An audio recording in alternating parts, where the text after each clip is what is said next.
Daily use English sentences. కొంచెం వేచి ఉండు. Please wait. తలుపు తెరువు. Open the door. తలుపు మూసివేయి. Close the door. ఇక్కడికి రా. Come here. అక్కడికి వెళ్ళు. Go there. ఎలా ఉన్నారు? How are you? నేను బాగున్నాను. I am fine. కూర్చో. Sit down. నిలబడు. Stand up. లైట్ ఆన్ చెయ్యి. Turn on the light. Light off చెయ్యి. Turn off the light.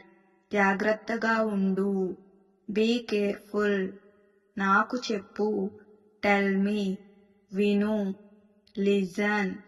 త్వరగా రా. Come fast. మనం వెళ్దాం. Let's go. నెమ్మదిగా మాట్లాడు. Speak slowly. నాకు ఆకలిగా ఉంది. I am hungry. నాకు దాహంగా ఉంది. I am thirsty. నేను వస్తాను. I will come. If you like this video, please like, share and subscribe to my channel.